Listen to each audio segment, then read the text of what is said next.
And here we go. Welcome, everybody, to another wonderful, glorious, fantastical episode of the Free Roam Podcast. How are you doing, Mr. Jor? I'm doing well. I had a fun, pretty hectic weekend. I said it last week, I think, that I was gonna do a master class at like a Dutch theme park.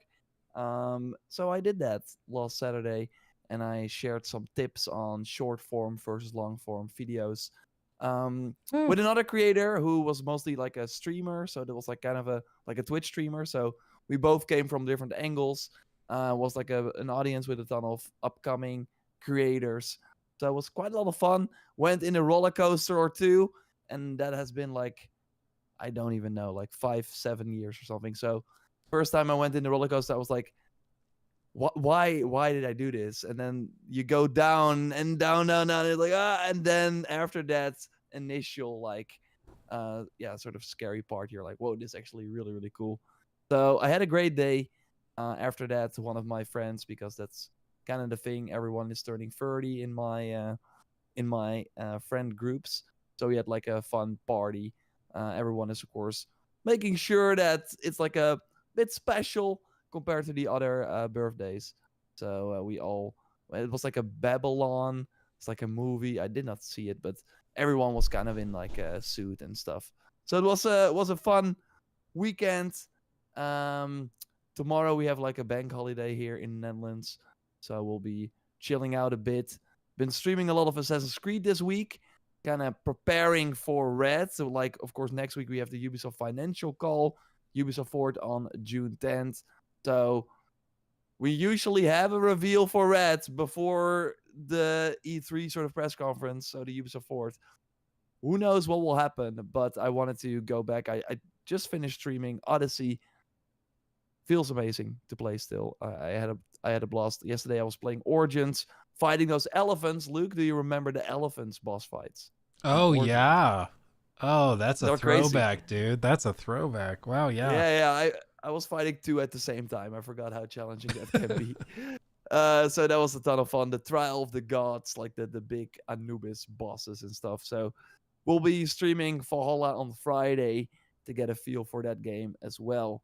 And then, I'm ready for Ubisoft to pull the trigger whenever that may be.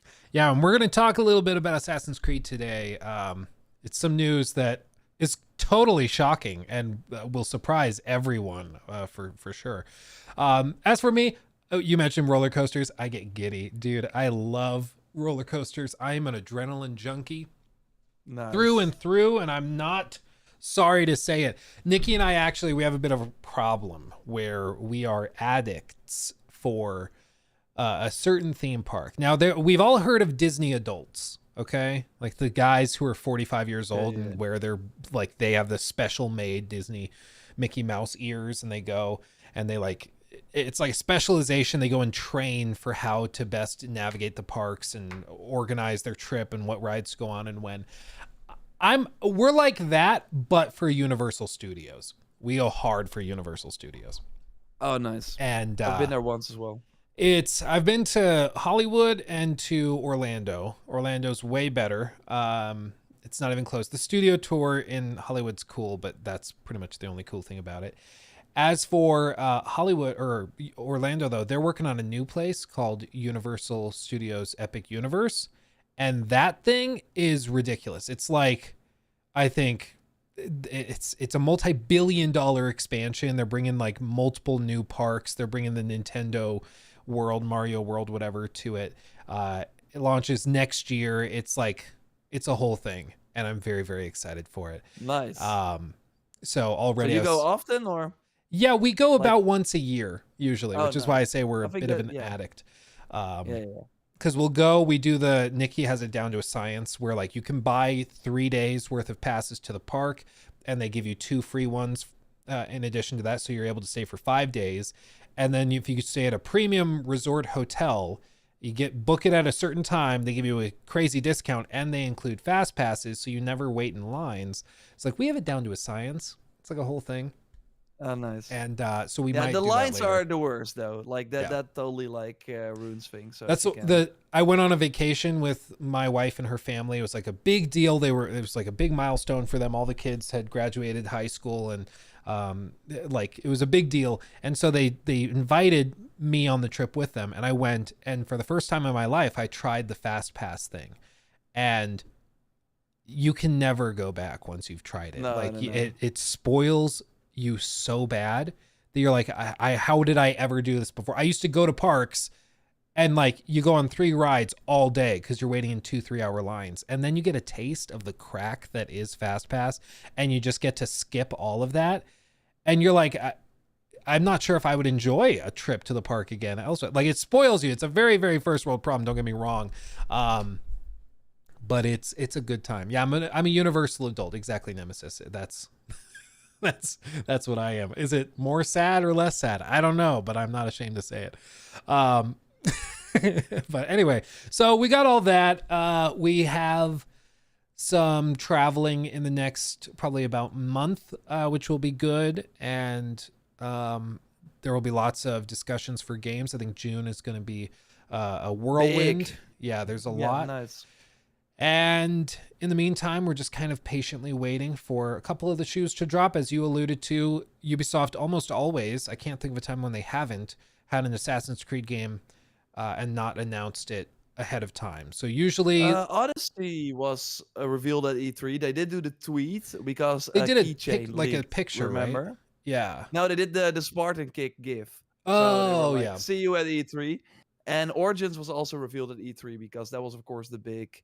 Hey, yeah, this is the first time that there's like a break of a year between those games, so that was like a big deal. But after that, Valhalla, Mirage, of course. Yeah, you can even count the Dawn of Ragnarok DLC in a way because that was also revealed with a cinematic trailer. That was all, yeah, kind of before Yeah. a big event. So it's expected, perhaps. Yeah. It's a safe bet to think that they'll show something, whether it's a picture or if it's a trailer, something in late May. So we're all kind of waiting for that. Yeah. We will talk a little bit later in the podcast about some reporting from Jonathan, some rumors and stuff about AC Infinity.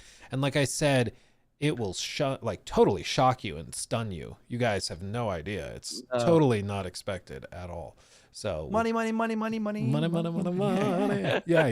Ubisoft about to release a new game, and they're in a desperate financial situation. What could that possibly drive them to do? So we'll see. Yeah, anyway, so we'll get into that. I think first things first, we got to talk about the elephant in the room and the 4 elephants that will no longer be allowed in the room, which are the layoffs that Xbox announced. And I think these partially make sense. So some of them people are not that shocked by, but the other piece of it, I think it was genuinely surprising. So in case you somehow missed it, everyone out there in internet land, basically Xbox announced that they were closing down 4 studios. They were closing down Redfall developer Arcane Austin, Hi-Fi Rush Studio, Tango Gameworks, Alpha Dog, and Roundhouse Games, which Alpha Dog, Roundhouse Games people might not have heard of. But Tango Gameworks, you probably know from Hi-Fi Rush and The Evil Within, and then Arcane Austin, of course, with Redfall and Prey. I think everybody, when they heard Arcane Austin, they were like, checks out, makes sense. Unfortunately, Really? I think so. If you've not been following the Redfall debacle in the year since it's launched, they have been crazy bad at communicating with their audience. Their last social media post before this announcement was on April 2nd, and it was just a gif of a location in the game. People were asking them, do you have any news on the DLC? We bought the $100 edition. When are the playable characters coming? When is the offline mode coming? When's all this happening? And they just wouldn't respond. And so everybody was like, has it already been shut down? Like, are there 3 people in the office? People were really weirded out because it was just silent. And then they announced that they were being shut down, and everybody was like, yeah, I guess that makes sense. And when you hear the reporting from Jason Schreier, he reported back in June of 23 just like a month after the game dropped, that 70% of the staff that created Prey was gone by the time Redfall launched. And after Redfall launched, even more of those people left because nobody likes being on a sinking Yeah. ship. So I think that Microsoft was probably looking at Arcane Austin and saw a team of new hires, and all of the original experienced staff had left and gone, and they were just like, it doesn't make sense for us to keep I this mean, open.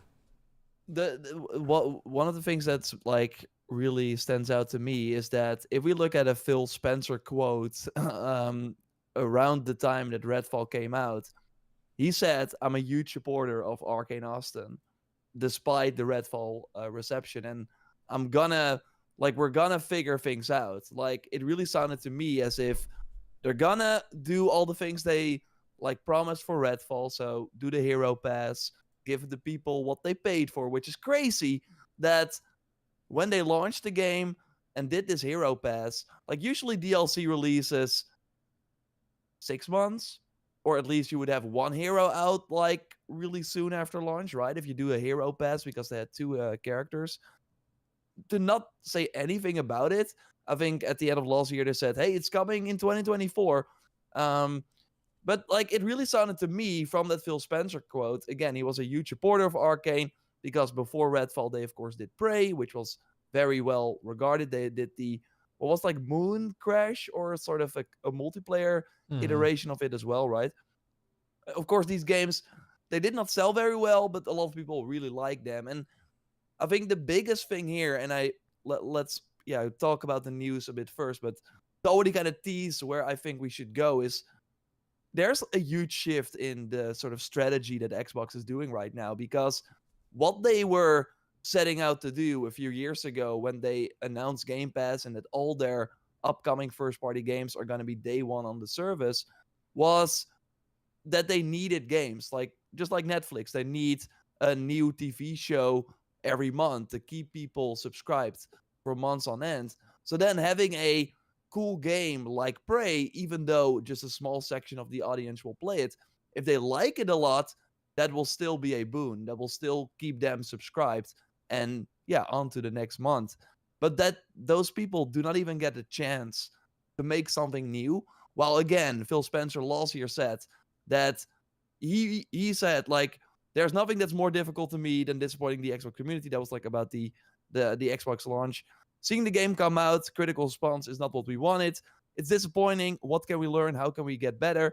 Despite the game's current state of affairs, Spencer affirms he's not a believer in shifting a negative perspective onto the developer, Arcane Austin.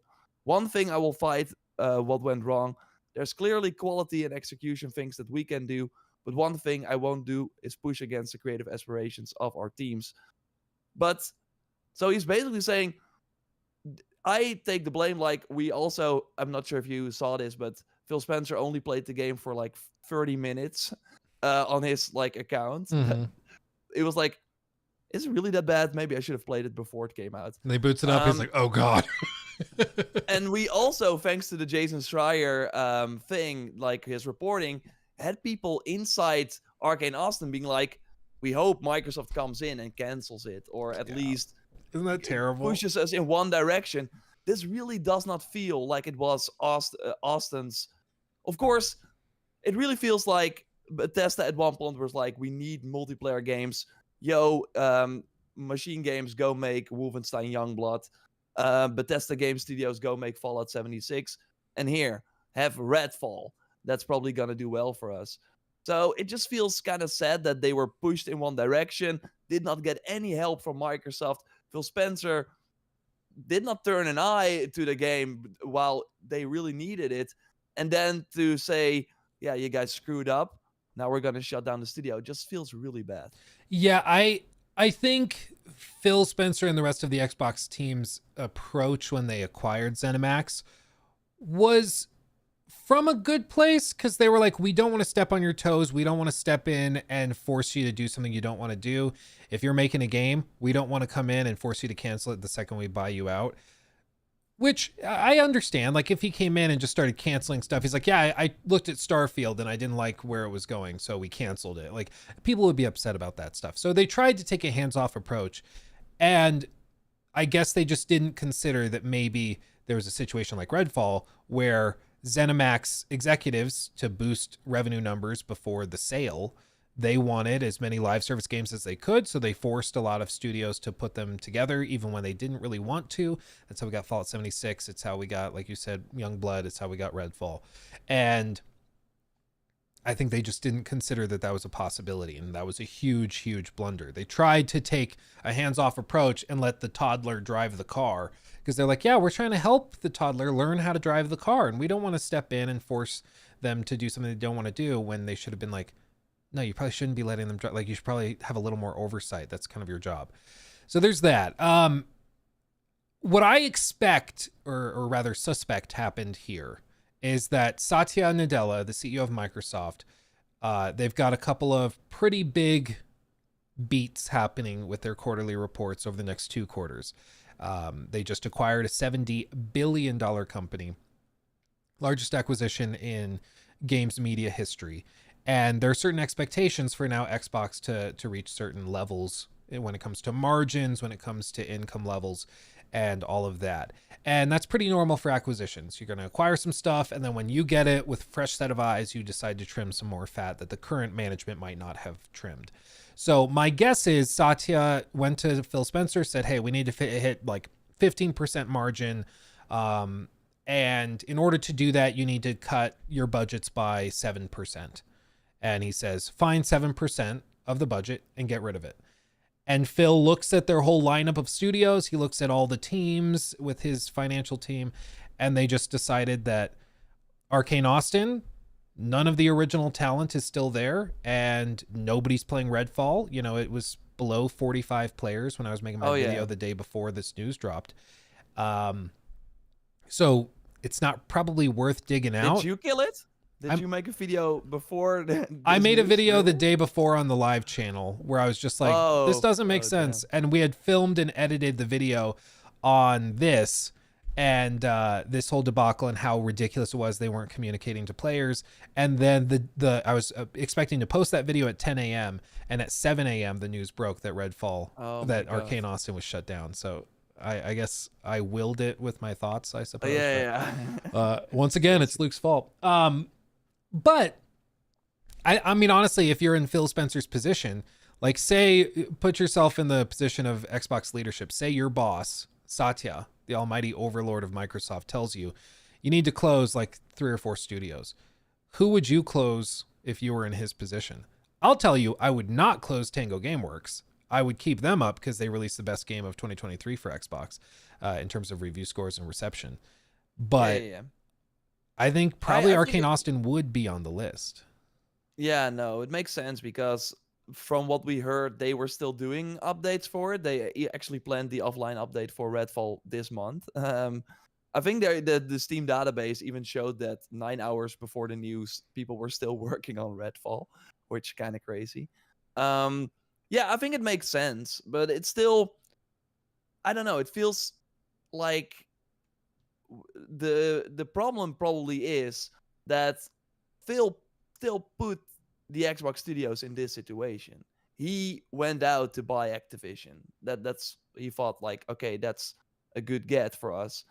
And that probably caused the Microsoft CEO to be way more hands-on with the whole Xbox business because that was their biggest acquisition. So it just feels like a lot of things changed, that everything he said last year just doesn't ring through anymore, and that their business, because again, if the Redfall studio, I mean, they should have dropped the game from moment one. Like, they should have done the, hey, we're giving you money back day one, and let the team at least try something new. Like BioWare as well, after Mass Effect Andromeda and Anthem, I'm happy that they're still able to make Dragon Age, even though a lot of the team, like, the team is completely different as well. Crystal Dynamics, after Avengers, they're making a new Tomb Raider game. There were leaks for that. It seems to be more open world. Lara can ride a motorcycle. That sounds really very awesome. I'm happy that they're still around getting a second chance. And even if Austin, like Arcane Austin, became a support studio for Blade from Marvel or helped make a Fallout game, I don't know, like something would have been better than this, because it really feels that they had no control over this whatsoever. And sure, they made a really bad product, and that's of course not excusable. But we also know that, like, if they probably had the chance to make something after Prey, I don't think they would have gone with Redfall. Like, that was probably from a mandate from higher up to go in that direction. I mean, I can Yeah. see both sides. I think it's just sad that Xbox really seems to be moving away from, hey, we want to do a Pentiment, we want to do a Hi-Fi Rush, to a, wait, we have Call of Duty now. And I think it's funny, though, that people even thought when Microsoft bought Activision that they were going to take studios that were like churning out like new Call of Duty content away to work on Crash Bandicoot or Tony Hawk. Of course not. You buy a $70 billion company not to then remove the parts of that company that actually make money. So that makes sense. But I still hope that with the Game Pass model, having a new fun experience every month, like a highlight, is something that a service like that needs. But if they are closing these studios, if they're basically decreasing their output, then I do think that the whole Game Pass situation is different. Like, their focus is different. Them now releasing Sea of Thieves on PlayStation, I think we already discussed it before, but the floodgates are gonna be even open more. Like, they're gonna release everything on PlayStation now, I think. Yeah, I mean, at the end of the day, I think, like you said, there's two ways of looking at it. On the one hand, I absolutely agree. It's tragic that the people that were on the ground with Redfall, that were doing the actual day-to-day development, like, they worked their butts off. I'm sure they did the best they possibly could with a concept nobody wanted, with a team of directors, according to Jason Schreier's reporting, that didn't even really know what they were trying to make. They constantly brought up things like, like Borderlands, and then like Far Cry, we're gonna do that, both vampires, and everyone's like, what does that even mean? So, they did their best with a crappy situation. The game was kind of shoved out before it was ready, and even if it was ready, it still was a game nobody really asked for. And now the promised support from the executive staff at Xbox and Bethesda Softworks, the support's gone, and now the team is done. And that sucks for those people. And I mean, I don't know if the executives within Redfall that were responsible for pushing this, I don't know if the directors that are responsible for the games, really, really anemic and outdated design, I don't know if they also got laid off. I would imagine so. But it's unfortunate that the people that were just doing what they needed to do and doing their best, that they are caught up in this. Meanwhile, the guys at ZeniMax, who were ultimately responsible for all of this, they got out with their billions and are totally fine. So it really sucks.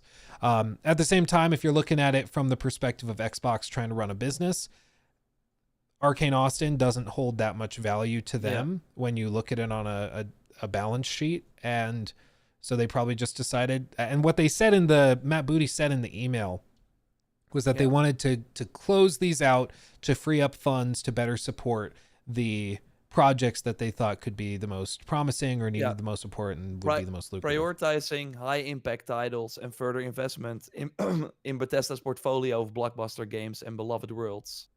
Which basically means take money from Redfall and basically rebuilding Redfall into something better. Take that money and instead apply it to Indiana Jones, or apply it to Elder Scrolls 6 or whatever that they think is going to have a bigger impact. Yeah. But why does it have to take a year to think or figure that out? Like, why have these guys work for a year on a game that nobody cares for? That's same with Suicide Squad. Well, I think... Well, I was just going to say, like, I agree. I think at some point there's been a pivot, and either like Phil Spencer and his team, they're all largely the same. So either somebody like Satya came in and got involved, which I think is pretty likely, or I think maybe there was a shift or somebody that was fighting for this that's no longer there. I mentioned in my video um, that there was a guy that was very, very outspoken and supportive of rebooting Redfall and getting it where it needed to be. And that was Senior Vice President of publishing at Bethesda, a guy by the name of Pete Hines, the one and only.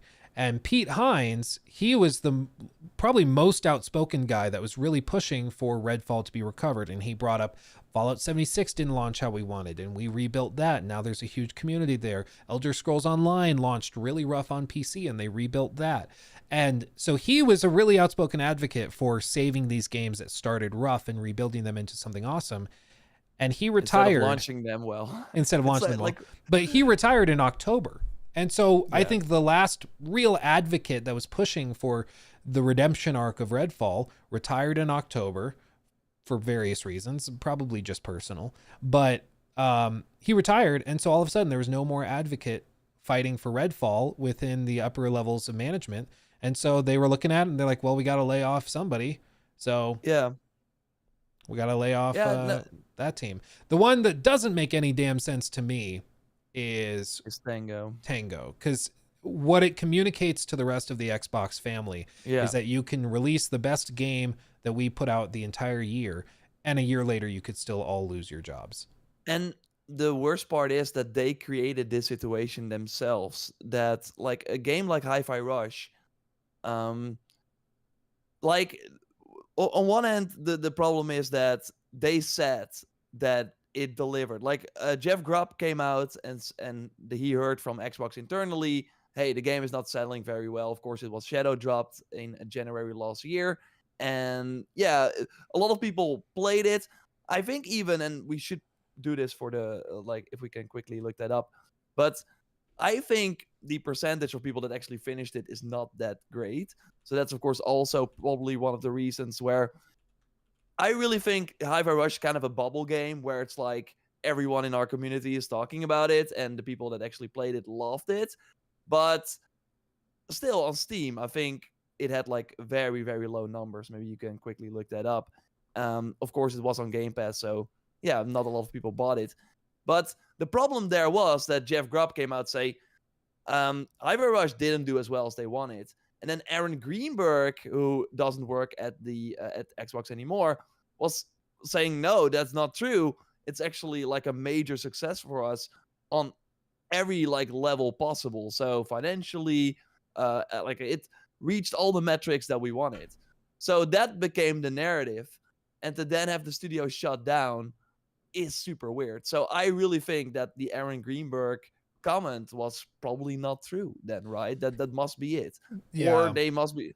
Yeah, I would say so. There's some sort of 7 stat discrepancy. This says 7% of gamers unlocked the final achievement. So 7% of those who at least booted it up once actually saw it through to the end. Whereas Forspoken only achieved a number of 35%. Now, the difference, obviously, is that That's Hi-Fi big. Rush is Game Pass. So Yeah. millions of people could download it, especially the excitement of a shadow drop, could download it, play it for 20 minutes, and either be like, it's for me, or it's not for me.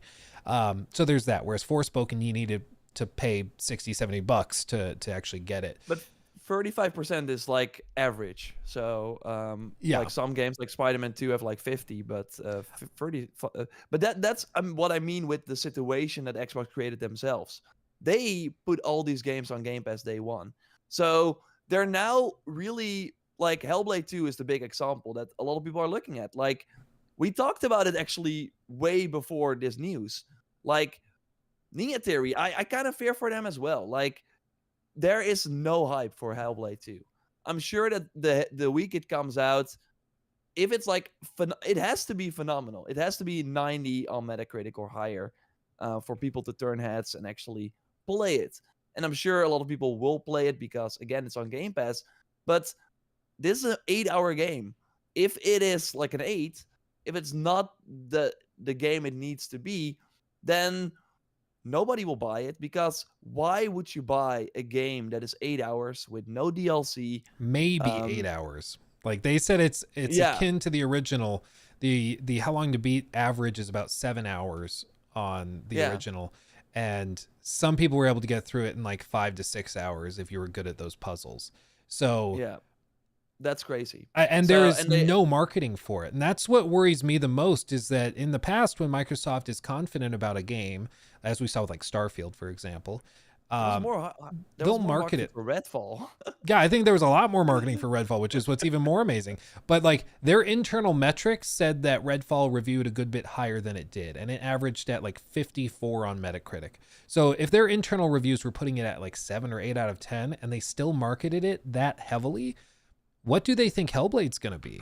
Or have they just Yeah. changed their marketing strategy and now they're like, yeah, we don't, it's niche, so we won't even cover it. We'll let people who are interested look it Yeah, up. But even I now, mean, like, I think. Sorry. oh no, I was just going to say, even now they, um, I think that there's people that are interested in Hellblade that have no idea it comes out on the 21st because there's just Yeah, been no mention. I saw people like tweet, like I think there was like one tweet where it's like in 14 days Hellblade 2 comes out, and like the first time I hear about this, I saw a lot of people say that, which is interesting. But I really think this comes back to the fact that they changed their strategy. Like they saw last year, I think we discussed on the podcast as well. Xbox hardware dropped last year 30% with games like Starfield and the new Forza. So even if those games cannot sell consoles, actually the console declines. Game Pass is stagnating as well. Like obviously a lot of people got the subscription with Starfield, but still subscription models did not rise as much as you would hope. So they're probably seeing we can spend a lot of marketing on Hellblade 2, but people are probably not gonna buy it. They're gonna just subscribe to Game Pass for 1 month, and then yeah, we won't gain a lot from this game. That's I mean my kind of read on it. Again, a situation they created themselves, so that puts Ninja Theory in a very weird position. Like that game has a very tough hill to climb unless it drops on PS5. Like I think that's the only savior it has. Like people on PS5 will buy it. Yeah, I agree. There's I been think. a strategy shift. I mean, it's Yeah. pretty clear. And I mean, let's say they do flip it around. They start pouring tons of money into marketing for it. They spend 50 million on a campaign in the next 2 weeks. If they do that, like, what's the quantifiable difference? Like, okay, more people might download it on Game Pass that weren't going to download it Yeah. before. Like, they're probably just relying on a pop up if you have the Xbox Game Pass launcher or an Xbox, and they're like, yeah, Yeah, we'll an pop it up Xbox. when it Yeah. launches. Yeah, Yeah. and like, That's free. there you go, it's free, and they don't have to spend any money. And I mean, this might be the test where they're going to see if that actually works. And like, we don't have to spend $50 million. We don't have to double the budget of the game's production. For marketing, we can just rely on pop-ups on the Xbox app on your phone or whatever to tell you. Like, I don't think that that's a super valid way to do it, because I think part of the value of marketing is that it gets the word out even to people outside of your community. But if they've just resigned themselves to the idea that it's just going to be what it's going to be and they're just going to move on, uh Yeah. I think it's a It's mistake. sad. But Yeah, again, like when they bought Nia Theory, their tactic was, or their strategy was, to get on the same level as Sony with exclusives. And a big thing they were missing was a third person action adventure story driven game. So they were like, Hellblade 1 did very well. Let's buy them. It was the first game they showed with the Xbox Series X. That's crazy. In yeah, 2019, 5 years later, we get the game. Wild. But like, so much has changed. Like they are really looking at a title for title way more now, and that is going to be very hard for all these games. But this is a situation again created by Phil Spencer. So I think a question a lot of people saw ask, and I'm curious to hear your take as well. Like, should he still be here in his position? Because it feels like he got he had so much resources, he had so much time. He obviously had like a very very tough battle, because with the Xbox One generation they lost big time. But are we now in a better position? The hardware is doing worse than the Xbox One. How is that even possible? But it is. yeah, Like I think There were even talks at GDC from developers that were like, it's for us not even worth it to port the game over to Xbox anymore because nobody buys games. Xbox trained all their consumers to just subscribe to Game Pass and maybe play a few free to play games. So that's all they do. And if your game is not on Game Pass, then it's a very tough order unless you're like an Assassin's Creed. Like a few big titles like Hogwarts Legacy can still rise above that, but not a lot of other games. Yeah. So it's I tough, think man. it's very valid to bring it up. I mean, I'm trying to always look at things not just from the perspective of like a gaming YouTuber that is very entrenched in this, like from the broader market, from the consumer standpoint, and also from a bigger picture corporate standpoint where like all Phil Spencer really has to do is keep Satya, Daddy Satya and Nadella happy. If he can keep him happy, he's good. And so gamers can be upset with him, but as long as Satya's happy on high, he's good. And what we've heard is that Game Pass is, according to their statements, Game Pass is profitable. Yeah, that was They're 3 years ago. yeah. I mean, we know that their spend on new titles has dropped, and it's much harder to get on Game Pass now than it used to be. But I mean, allegedly, it's profitable. In the FTC hearings versus for the Activision buyout, we saw that they had like way higher expectations for Game Pass to hit like 50 million, 100 million by this point, and they're far after that. So maybe it's still profitable in the current state, but they expected it to be way bigger than it is. Yeah. Well, and I think that the other thing that you alluded to that's not factored into all of these other metrics is where they've lost in other things. So like they kind of were planning on leaving the realm of sell consoles to sell software. Instead, now they're just sell software. And if we also sell consoles, cool.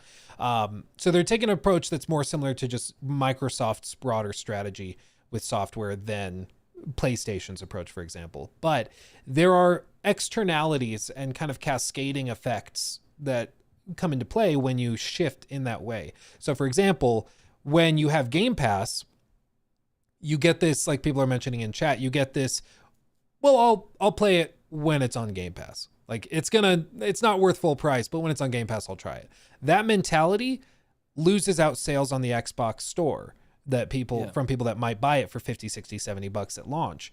And Microsoft was getting a 30% cut of those sales on the store's marketplace. Now those sales aren't even happening. So that means they lose out on the 30%, and they also potentially lose out on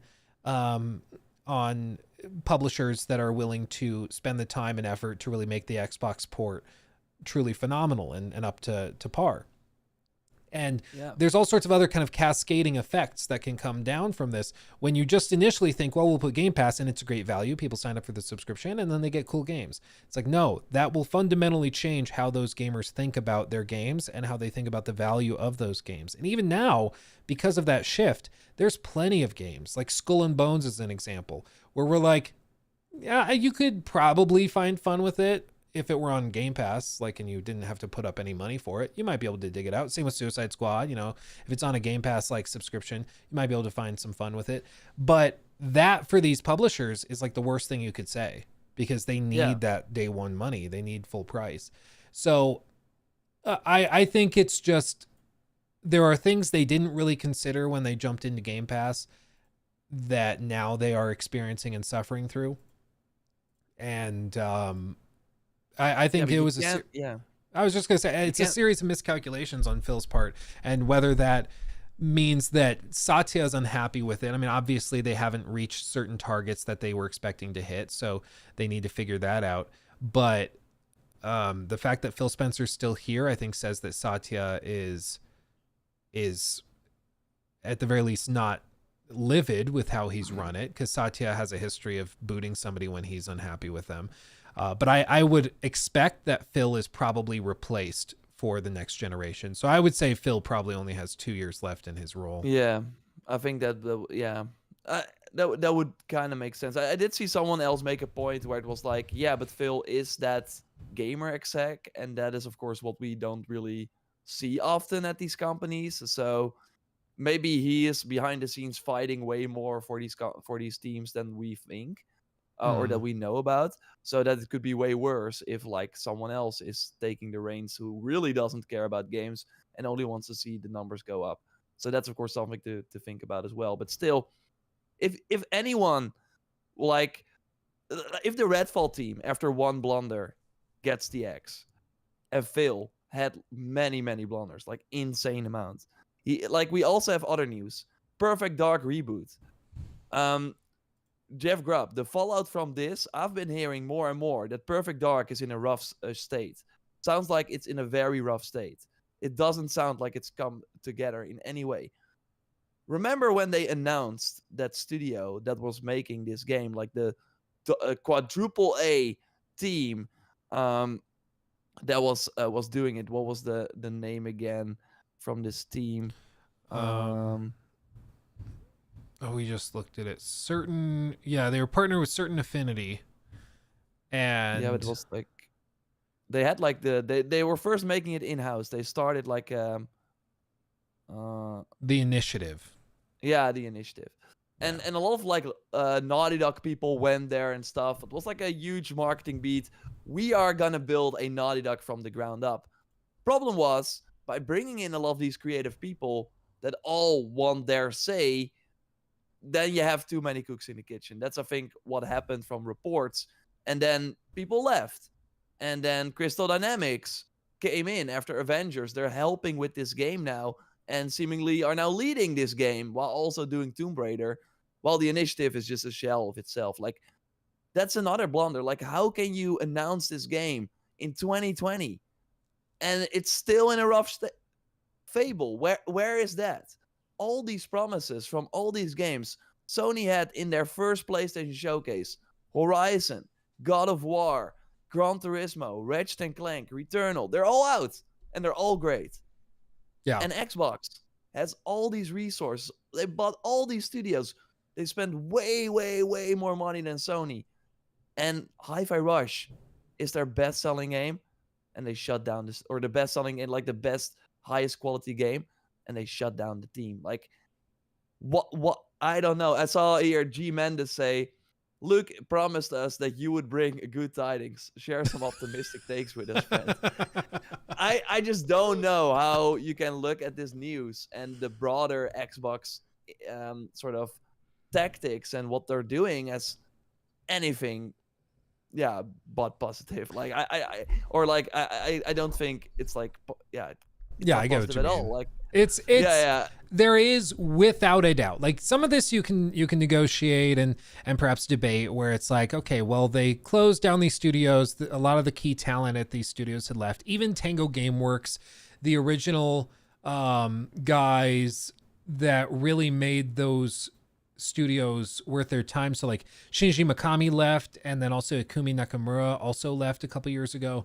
yeah, Um, and so they presumably and apparently took some devs with them when they left. So a lot of the core talent that really made Tango what it was is no longer there. So like you could look at these things and maybe debate that, okay, well, Arcane, Austin, and then Tango, not the studios they were even a year ago. They've yeah, changed a lot. You can make those debates and arguments, but without a doubt, you have to acknowledge that, just like you said, Xbox has a huge problem with consistent quality. They just don't know what they're doing when it comes to putting out consistently high quality games. And what you can say is that demonstrably PlayStation has it figured out. And so there's some gap between these two companies where Xbox is trying to brute force it by just throwing money at stuff. Meanwhile, PlayStation has a team of world-class studios, and they understand what will be a good game when they greenlight it. They understand what they need to do to support studios to get it across the finish line, and they know how to market them, and they know how to promote them. Xbox has struggled with each and every part of that across the board. Sometimes they'll like stumble into success, but then you see the broader conclusion of those stories where they might stumble into success with Hi-Fi Rush, and then they mismanage the studio to the point where the guys leave, and then they close the whole thing. yeah. Like it's just a And mess. It's a mess. and even games like Rise of the Ronin and Stellar Blade we saw, like there's been way more promotion, positive vibes around those games. Like on like of course there were some Stellar Blade things, but there with every game there's now something these days. But I'm like talking from a Sony perspective. They were really like taking care of these games. They're not even their own games, but there's way more love for these games. There was even a Stellar Blade event in Amsterdam that I went to. Like they really took those games and were like, okay, these are first party now. We're gonna make sure that they get the best spot on the market. Like there's no where's that for Hellblade 2? It's insane. This was your coming out party game, and I don't know if I can go to another Xbox showcase and see another Fable trailer without a release date. Like why? Why? How is that even possible? Perfect Dark will probably not even be there Yeah. looking at this news. Oh I my god. I think well, Gotham brings up a good question, which is or a good point. I mean, we don't even have a Naughty Dog game this generation, so yeah, it's true. I mean, we also have I not mean, really they seen them. still launched one in 2020, so And they've done 4 plenty of years after remasters and that. remakes, so we've Yeah, had okay, those. but but I get why people don't like these games these days now take a very long time. Like Ghost of Tsushima, of course, or Sucker Punch also made a game in 2020, and they're now not even ready to launch the game this year. So I'm giving Naughty Dog a pass. At least they gave us some stuff. Yeah. I mean, would have small. I mean, we talked about it a few weeks ago as well. Fallout. Why is there? I mean, we give Naughty Dog crap or Sony for remaking and remastering all these games, but having what like a Fallout 4, or, I mean, they did the patch like a Fallout 3 or New Vegas, similar remaster as we saw for The Last of Us, would have been amazing. Yeah. They're not even doing that. How? I just don't know, man. Yeah. It's and how can you have such a big win as Fallout and then not take advantage of it and then close your studios and Yeah. No, and I mean, I'm trying again. I always try to like look big picture with this stuff. So I'm like, okay, we're very upset about all this and lack of consistent quality and stuff. But the key metrics, are they that bad from Satya's perspective and Phil's perspective? Because they may just be like, yeah, we know people are freaking out over this stuff, and our scores on Starfield weren't as high as people were hoping for, blah, blah, blah. But more people than ever are playing these games. People are spending more hours playing when they do boot up. So the metrics we care about, we're happy with them. And I think that there are, to a certain extent, there is a disconnect because Game Pass does not thrive necessarily on quality. It tends to thrive on quantity and variety. So the more little niches of players you can pull in to get them to subscribe, the better the platform will perform. Whereas you could have one 10 out of 10 game. Like if you had Baldur's Gate 3 at launch on Game Pass, that would certainly be nice for Game Pass. But after a month or two, when people finish it, all of a sudden the value on that of that being on the platform is lessened. So for them, it's about the constant flow of variety, trying to appeal to each little subset of gamers. And with that, that means that quality is not necessarily the operative or key metric that they care about. And I think you've seen it in their broader approach, where, according to Phil Spencer's own statements, their internal metrics for Redfall were a bit higher than they ended up being. A bit higher than like 56 on Metacritic or 54 on Metacritic is still pretty bad. And they thought that that was still worth promoting like crazy and putting out. And so it shows that like they were even okay with like a 7 out of 10 or an 8 out of 10 being their big game for their from their first party studio. And that for PlayStation, like if they're doing internal metrics and they find out, oh, our internal reviews are saying that the next Naughty Dog game is going to be a 7 out of 10, they're canceling it. Like they're not touching that. They're not going to tolerate that. There's just a fundamental disconnect between quality and consistency within Xbox, and I don't think it's going to get any better. I just got a breaking news email from Jason Schreier. He emails me privately. Now I'm just subscribed to his newsletter. But Microsoft Xbox is planning more cuts after studio closing. Yeah, I'm not surprised by that at all. No. I think a lot of people are like double fine. are they gonna make it? I'm trying to get the article to work. He did not tweet it yet, and when I click on the link, it's like, oh wait, I'm using like a no. It seems like he emailed a bit too early. So when I get it, I will let you guys know because I'm curious if there's like more details. Oh wait, I think Um, I got it. yeah. Yeah, here I have a little trick as well to bypass the flag Yeah. that makes Yeah, you but I pay can't go. for it. I do have like the link, but the URL is just not working for me. So For me, it just started working. Xbox is planning more cuts after studio closings. Okay, it's working on it. Xbox is offering voluntary severance agreements to producers, quality assurance testers, and other staff at ZeniMax as part of a broader cost-cutting initiative. Oh god, it's taking its sweet time. I'll read the article once yeah, it's we're done using the same archiving it. Oh, you are? Okay. It's Great an minds, great archiver minds. service, in case anybody's wondering. So it preserves website pages for Oh posterity yeah, I in the got it as future. well. I think. And in the process of that, it also tends to make the whole article readable so that you don't have to spend $80 a month on a subscription. Yeah. And through Jason's Twitter, you can also read all his articles for free. So that's why I looked at his Twitter as well. Well, that's But, wonderful. But yeah, But yeah, none of let's this continue. really is shocking. They announced that they were closing or they were getting rid of 1,900 jobs earlier this year. It seems to be the case that this latest round of layoffs is part of that number.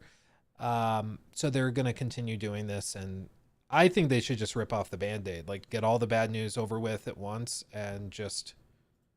And then they are going to be on stage in a few weeks. Hey, the future of Xbox has never been brighter. Yeah. After we got rid of all these people. Yeah. Okay, let's see. So the sudden closure, Xbox began offering voluntary severance agreements to producers, quality assurance testers, and other staff at ZeniMax. Others across Xbox organizations have been told that more cuts are on the way. RIP. Yeah. During a town hall with ZeniMax staff on Wednesday morning, Xbox president Matt Booty praised Hi-Fi Rush, but did not specify why the company had shut down the development studio behind it. Oh my god! According to Speaking about three the different people that were there. Yeah. Yeah. Speaking about the closure more broadly, Booty said that the company's studios have been spread too thin, like peanut butter on a bread, and that leaders across the division had felt understaffed. They decided to close these studios to free up those resources elsewhere. Woody added that the shutdown of subsidiary Arcane Austin, the longtime developer of games such as Prey, was not connected to the performance of Redfall. Before its closure, Arcane had been looking to return to its roots by pitching a new single-player immersive sim game, such as a new entry in Dishonored. Oh my god. Oops. They're like, cute idea. I wanna Get out. I wanna throw things. That's so sad, man. Oh my god. Well, and the other thing is Jason reported in previous stuff back in June, he was saying that a lot of people that went to work at Arcane Austin, they went before Redfall had been announced and applied for jobs thinking that they would be working on like a Prey 2 or a Dishonored game because that's all they ever knew Arcane to make. And so they would get hired.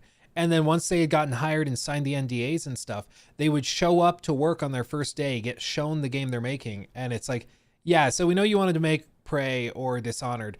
You're actually working on a live service looter shooter.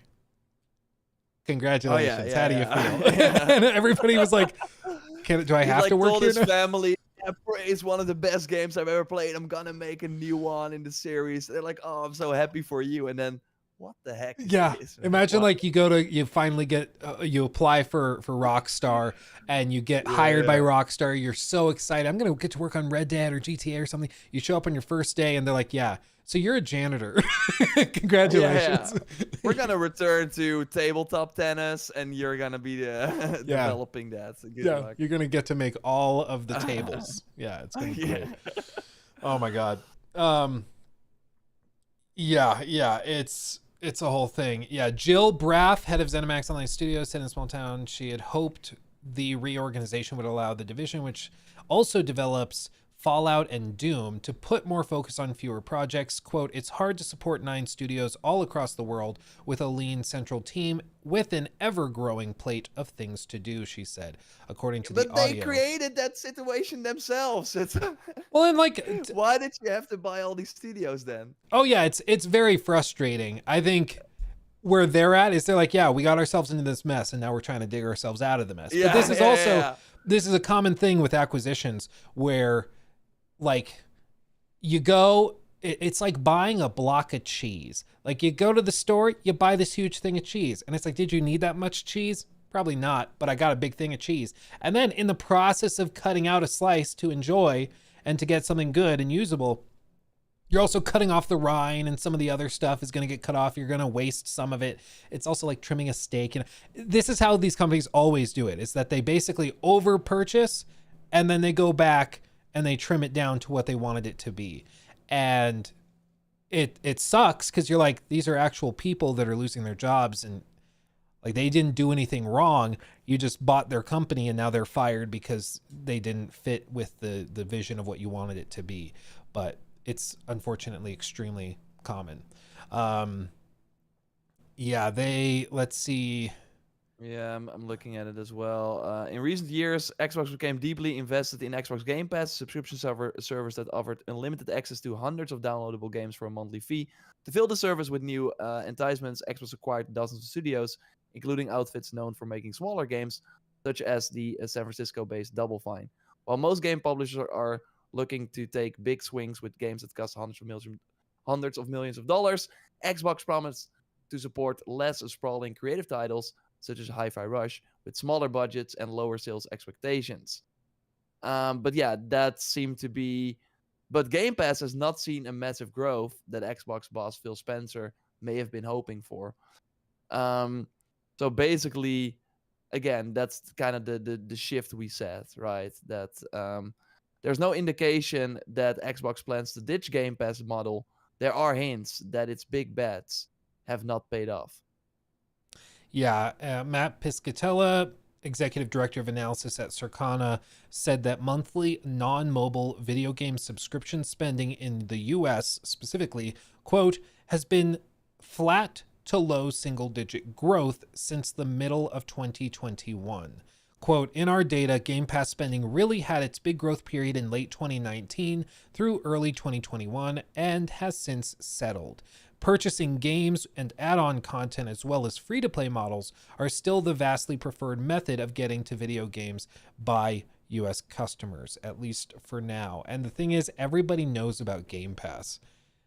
Like, people have pretty much made up their minds if they want to subscribe to it or not. And even with something like, you know, a big game like maybe a Starfield, we've still seen people that will just buy it on Steam instead of through downloading like through Game Pass to get a subscription or something. So people are largely like, they just have their minds made up with this stuff. I'm still sad about the Dishonored, man. It's like that could have been good. Well, to be fair, again, like Yeah, 70 a lot of plus people percent left. of the studio was gone. So I highly doubt it would have been anywhere near as good as people would I mean, they maybe could hope. still like.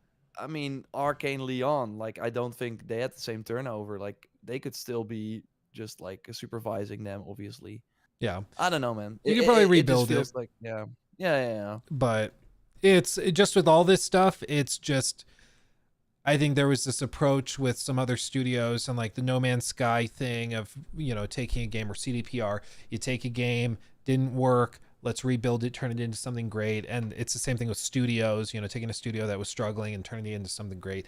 Hopefully that's what happens with BioWare when we see Dragon Age this June. Hopefully we see some amazing stuff. Yeah. That again, I think that's a great example of what we were talking about with give those teams that were forced to make a live service game that clearly was not what they wanted to make another shot at it.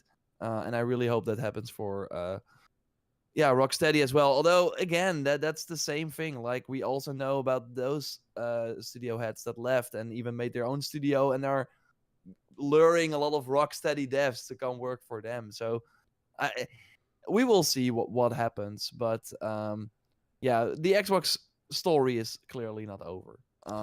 Yeah. There will be more, and again, like to kind of, because we've been talking about it a lot, like to kind of, I think my final take on it is, I really think that Xbox will look really different in the next few years. Like we've already, it was always weird when they said in that sort of, that was like 3 months ago, which crazy that they did their podcast where they were like, we're gonna bring 4 games over, but no Starfield and blah blah blah. And then those games launched a few weeks later. Like that was so weird, right? It was like you planned this for way longer because you can't have these PS5 versions ready this fast. So has been going well. Like that's, I think, if you look at Xbox in 2024, Sea of Thieves launching on PS5 the way it did is their biggest like thing. And of course the Fallout TV show, although I don't want to give them too much credit for that because I think they could have gotten way more out of it. Like that, so they're looking at what worked for us, what did not. Game Pass did not work, is not working. We're selling less consoles. Let's just get more out of these products that we're making.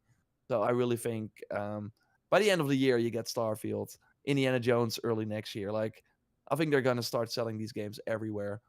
It just makes way more sense for them now. And Yeah. yeah, what will be the future of Xbox then? Like next generation, they really have to. I really think they're gonna make like 2 really different hardware options compared to Sony. So maybe a handheld, be the best console type experience, handheld sort of thing out there, and then have like the most powerful $1,000, I don't know, go crazy Xbox device. So if you want to play the third party games with the highest fidelity, you gotta go there. I think that would be their tactic for the next gen, and Yeah. not compete with Sony anymore. And I think that's a fantastic point. I think if they, like with this generation, they tried to go more, like the whole thing was about value, and like Xbox is the place to get the best value. You go there, you sign up for Game Pass, you have, a great bang for your buck. And then we also have the Series S, so if you don't want to spend $500 on a console, we've got one for $300 that you can get. Now it's even cheaper, I think.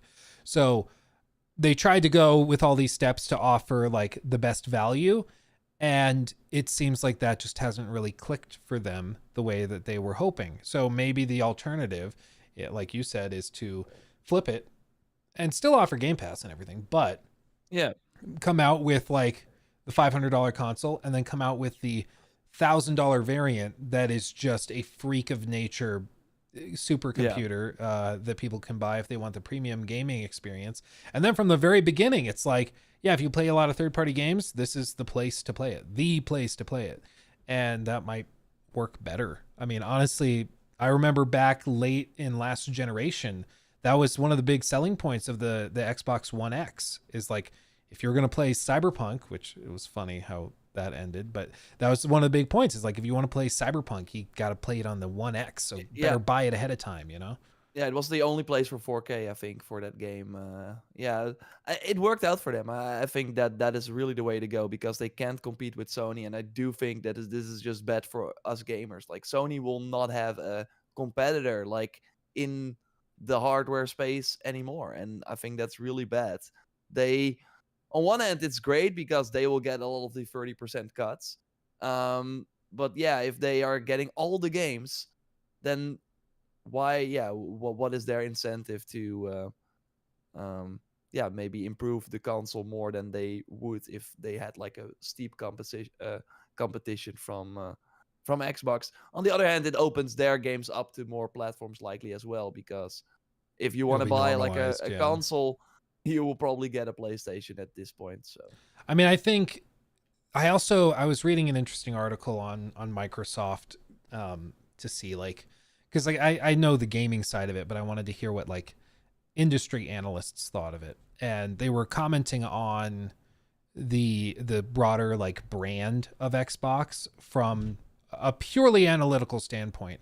And the guy, I wish I could remember which, maybe it was, I don't remember. It was on Seeking Alpha. It was one of their hosted articles. But anyway, he was saying like Xbox has struggled to convert their users into higher spending. So basically, you get a lot of gamers playing on Game Pass and all that, but they're struggling to find ways to get more cash out of them or get them to go and buy the console and really buy into the ecosystem. And the guy put it in an interesting way. He was like, Game Pass is built to really, really appeal to a group of people who are more frugal and who are on tighter budgets and value the value is when you build your whole brand around being cheap and affordable, and then you're shocked when they're not spending for the more premium things like a $500 console. Point. Yeah. It's like, you know, going to Walmart. I don't think you have Walmart where you are, but like, no, but I've been there. Yeah, like it's like having Walmart, which is all about the cheap, kind of crappy quality, but at least it's cheap enough that you can afford it. But it's there, you know, there's a lot of it and it's cheap. But then, like, if Walmart was really confused why their luxury, elite, high-end products weren't selling, it's like, yeah, well, it's because your clientele is built around the opposite of that. So why are you surprised that nobody wants to buy your ultra deluxe store brand? Like, of course that's not going to work well. But that seems to be where Xbox is, where they are trying to get people to buy into the more deluxe stuff, while their brand has been built on value. Yeah, Luke, great value gaming. That's kind of what Xbox this generation has been built around. And now they're acting surprised that people are much more frugal when it comes to their platform. It's like, yeah, you created this monster. Like you did this, you built it. Yeah, and that's why, Phil just has to go, man. He made a lot of bets. It's like kind of similar. I mean, we know Jim Ryan probably left for different reasons, but it's similar for him. Like, he also made a lot of bets on live service games, and now Helldivers seemed like it was just like a lighting in a bottle for them. Like, and they still don't have another big live service game out. Fair Games is coming, so there's that. Oh wow, I'm hyped for that. Yeah, I do think, and I hope that all these Sony games are going back a bit to the drawing board and are like, okay, let's see what we learned from Helldivers 2. Let's not do a roadmap, and let's just have this sort of community driven thing going. But like, Jim Ryan also let all these PlayStation games become $30 or $300 million monsters, and then you also have to pay Marvel, and then you don't make a lot of profit on these games. So they're just and that's just where we're at. And I never thought that we would be in this situation after the huge COVID boost. Of course, obviously it would go back to normal, but it really feels that we did not go back to normal. I think we're it feels like we're less, or like we're in a worse situation than we were before COVID. It really seems, and that's what we are seeing now with Xbox. But other companies have been saying that for years. We're gonna focus on the biggest games. Like, we saw that with EA as well. EA has been saying this as well. I listened to their investor call yesterday, and it was like EA, like, they spent a lot of time on EA Sports and their platform that is like, which, by the way, crazy, like a small side note, EA Sports FC is like doing better than FIFA. So the name did not matter at all, which is like pretty crazy. That's wild. Yeah. And they're only talking about, we're going to make Battlefield a live service platform. We have Apex Legends, we have EA Sports, we have The Sims, and they're trying something with Skate as well. That was all they were talking about. Yet they're still trying to launch Dragon Age, but it really seems like an afterthought. It really seems like, we're launching that as well, and we'll see what happens, and we don't expect a lot from it. And that is what all these companies are moving towards. We know that with Ubisoft as well. Their tactic right now is have an Assassin's Creed platform. We will talk about that in a moment. Do that for Far Cry as well. Do that for all the Tom Clancy games. And we're just going to focus on those things. And it kind of sucks. It really will mean that we will have these huge games, these huge franchises that will get supported big time with way less games in between. But on the other hand, when Ubisoft tries something small like a Prince of Persia, nobody buys it. When Focus comes with Banishers, Ghost of New Eden, a great single-player game, nobody buys it. So we're really sending to these companies the same message. Yeah. We only want big games. Otherwise, I'm not going to spend money on it. And it's for these smaller games that get released in between these big titles, super hard to get the attention because you can't compete with a free-to-play game that has like thousands of people working on them, content every week, and it's of pretty high quality as well. Of course, you could always argue Call of Duty is in a bad state, blah, blah, blah. But still, if you look at it, like the amount of stuff you can play for free right now is insane.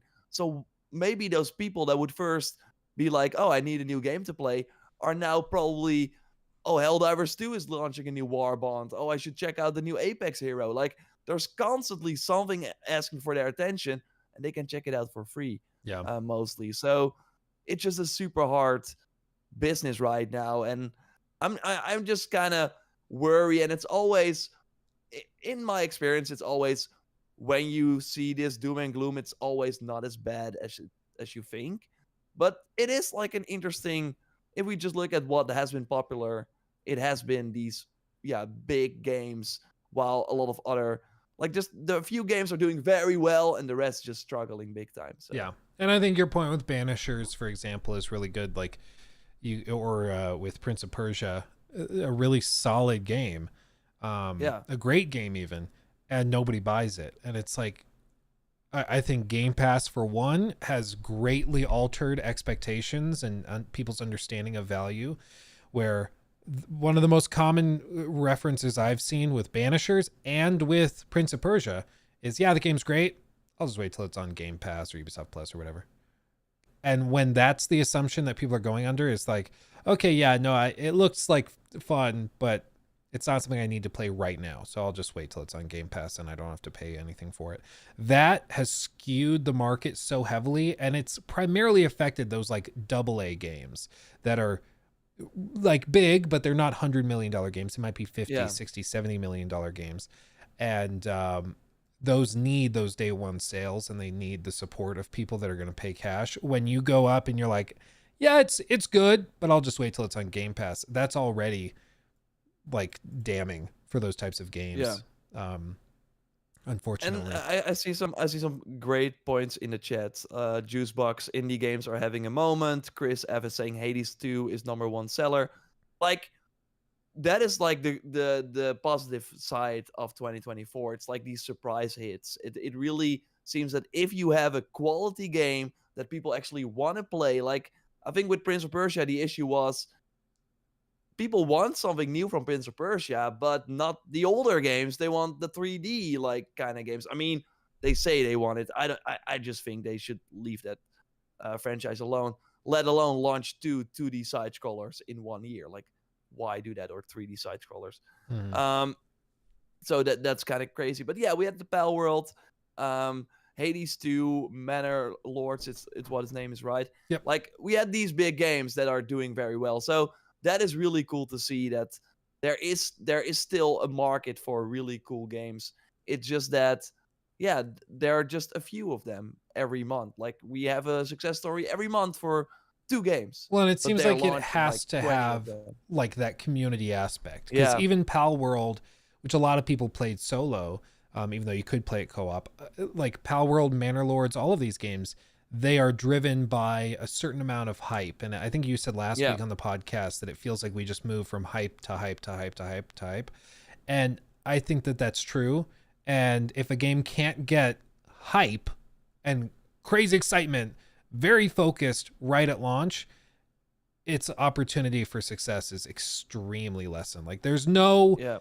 it seems like there's not really a spot in the industry right now for the games that are like really good, but are just like targeting their group. Like, if you're not overwhelmingly dominating online discourse, it's just, you can't really break through, unfortunately. No. Yeah, and you see it with movies, I think, as well. Like, also, to really get that mainstream sort of appeal, you have to be a Dune 2, where everyone's like, "Oh, you got to see this in the cinema." And yeah, there's just so much entertainment right now where, yeah, it really has to be. Yeah, you have to feel that you're missing out if you're not It's that engaging with FOMO. it. Yeah. Yeah. Yeah, and only like the big games can do that. Like, Assassin's Creed will not have an issue doing that because it's a huge franchise. You want to know what's going on with that. It has lapsed players, it has fans, it really has that established already. And then when a new breakout hit happens and you see it on TikTok, you're like, oh, I want to try that. And if, like, it's so hard to get to that point, but then the snowball will roll. But yet to get to the point where the snowball roll will, for many games, just never happen, and that's just Yeah. where we're at. I'm sorry. I mean, We let's say thank you real quick to Yeah. some of the supporters. Elitist Edits, actually, before we started going live, re-upped his membership. Thank you, Elitist Edits. Oh, nice. Einar G, 18 months of support. Evening peeps, good to see you, Einar G. Much love. Gautam says, thank you for the $5 super chat. I just wanted to say it is great that you guys keep a level head about this, even though I disagree with Jor on Phil Spencer. Oh, thinking that you think he should stay put. I think if Did I say that he should stay put? No, I think you saying that he should leave, that Leave. he should be Yeah, replaced. Yeah. I think for me, booting him before the end of the generation would be more destabilizing and less helpful. I would let him see through the end of the gen and then let the probably like 2026 bring in the new guy who has the vision for the next generation. But And don't you think that they already are making these decisions right now? Right? Yeah, I think so. But I think that they probably are working on the next generation as the current one starts. Like I would imagine there's so much R&D that goes into these consoles. Yeah. That there's just so much. And for Microsoft specifically, they're in a really tough spot because my understanding is that the chips they manufactured and designed for the Xbox Series X and S, those chips are used in the server farms that allow for xCloud, and so it's all meant to scale together, which is why you can't necessarily just easily do a pro console or easily do a big update. Like everything changes through their whole portfolio and set of tools, so it's not that simple. But I mean, we'll see. But it's why I kept bringing up that just because we are dissatisfied with Phil doesn't necessarily mean that Satya Nadella is upset with Phil, and that's the only guy that Phil really needs to care about. If Satya behind the scenes is like, no, Phil, you're good. I understand we're doing a long play and we're focused on xCloud and cloud streaming games and we're focused on Game Pass and tying into that. He's like, we're good. I see what you're doing. Short term, we're struggling, but long term, we're good. That's all that really matters for Phil. By the way, Tango was pitching a sequel to Hi-Fi Rush before they got shuttered. Oops. We also just learned that. Yeah, well, and they said specifically it didn't have anything to do with the quality of Redfall for them being shut down, and they refused to say why Hi-Fi Rush's studio Tango was shut down, which makes me think that, like, they said they wanted to make it easier to manage these studios. And where is Tango based? It's in Japan. It's in Japan, and do they have any other studios in Japan? No. So it could be something as stupid as they just thought it was too much of a headache to have a studio in Japan. Phil had to fly to Japan a few times a year. He just could not. It's like, I can't do it. Yes, I'm on the company jet, but I just can't do it. It could be something as stupid as that, is that they just didn't like juggling the schedules and they thought it was too tough to manage. Like, yeah, Phil's not great with the jet lag. It's like that easy. I mean, what's he gonna do? Play more of Vampire Survivors? He had like 900 hours or something stupid in it. Like, he played it so much. Did he buy the studio yet? Oh, yeah. Irox11, thank you for repping your membership for 10 months. Also, thank you. Appreciate you guys. So I think let's do a palate cleanser. Talk about something that is just a little bit different, a little bit fresh, which is of course the a little story broken by Jonathan. Who's Jonathan, Mr. Joe Raptor? He's a French YouTuber and has been like talking about Ubisoft and Assassin's Creed in particular very, very often on his channel, and he has some spies inside Ubisoft who tell him things that have been that have come true many times. So he has a really good track record, and he does say that take this with a grain of salt. Like, things can of course still change, but he wanted to throw this news out there because he hopes that some people might be like, we don't want this, and it might change the course of action for Ubisoft before they announce this. Let's talk about what he said and then share our takes on it. So if what I've been told is true, Assassin's Creed Infinity, so that's the hub, basically the Call of Duty HQ, What's interesting, by the way, if you look at the top 10 most played games right now, they're all like very old games, but Call of Duty is now called Call of Duty HQ. So Warzone, Modern Warfare, Black Ops, all the Call of Duty games that you launch through Call of Duty HQ are counted as one game. So that's why Call of Duty is like the number three most played game, basically. And seems like Ubisoft wants to try that as well with Assassin's Creed Infinity. So every time you boot up a new Assassin's Creed game, you go to the launcher first. But it will also have quite some microtransactions with a monthly subscription, a little bit like Game Pass, which will give you access to all the old Assassin's Creed games. Not sure about the new ones, future DLCs, one exclusive skin item per month, etc. It would not be surprising when we see how much Ubisoft has made most of the paid skins on Odyssey and Valhalla, but this would be worse. So yeah, of course, it's translated from French to English. So basically saying he's not surprised because every Assassin's Creed game, the microtransactions get a bit worse, of course. So yeah, they're gonna do a subscription, Luke. Yep. I mean, I'm not shocked because I did a video maybe a month ago, maybe a little more, when I think it was Jonathan actually, again, he was reporting that there were things like mini battle passes expected battle passes in Infinity. So like you have AC Red, and then if you have AC Red, you can complete mini battle passes to get like perform basic activities in the game.